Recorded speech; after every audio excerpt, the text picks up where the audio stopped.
Now when we look at folds, we can say something about the forces that occurred to make the folds.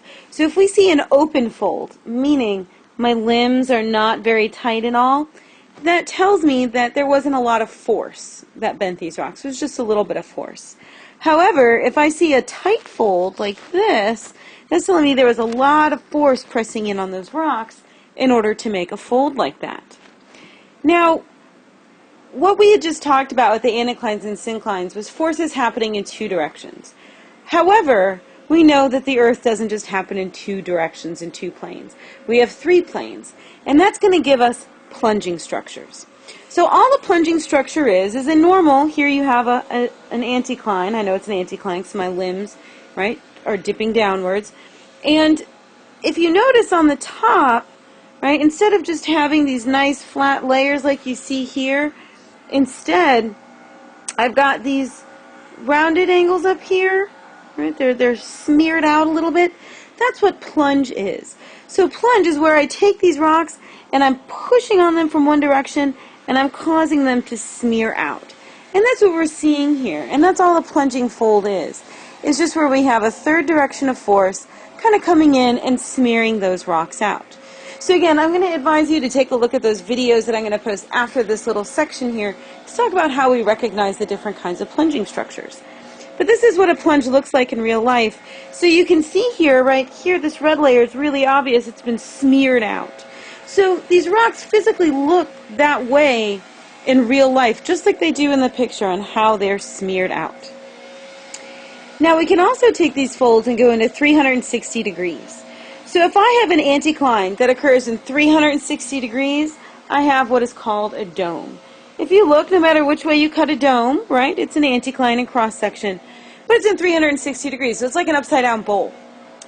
Now if I take that upside-down bowl and turn it the right way, I have a basin, which is just a syncline in 360 degrees. Now why do folds happen?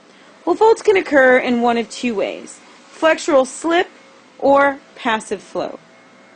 So here in flexural slip, what we have is our rocks physically moving past each other, right? So just like bending a deck of cards. So you can see here, as you bend it, right, if you look here on the sides before, they're all matched up. However, after they've been folded, you see that they're not matched up anymore. That's showing us that that's flexural slip, right? These layers are physically slipping on top of each other. Now if we look at passive flow, this is what occurs in metamorphism, right? So in metamorphism, right, we've got these nice, this is our gneissic banding, right, are flowing here. So when we see something like this tells us that we're getting into a much higher temperature regime than just, right, high enough to bend it. We're getting into an area where we can actually metamorphose it. So we can take a look at the way our rocks are bent and determine what kind of compression or what kind of stress occurred. So if we see a fold that's straight up and down like this, that's telling us it's compression, right? If we're just simply pushing this rock together, well, it's just going to buckle like an accordion fan. However, if I'm smearing the rock, right, X is going to come over here and Y is going to move over that direction, right? Shearing causes our rocks to smear out. So if I see something like this, that's telling me that that was a shearing force acting on that rock instead of compression. Now sometimes we can get layers that move up over faults, right? Just like in our thrust faults. So if this was a nice low angle fault, what would happen if we push on this? These rocks, as you can see here, are going to ramp up. And this is obviously causing those rocks to fold. Now sometimes really old faults that are buried can become active again.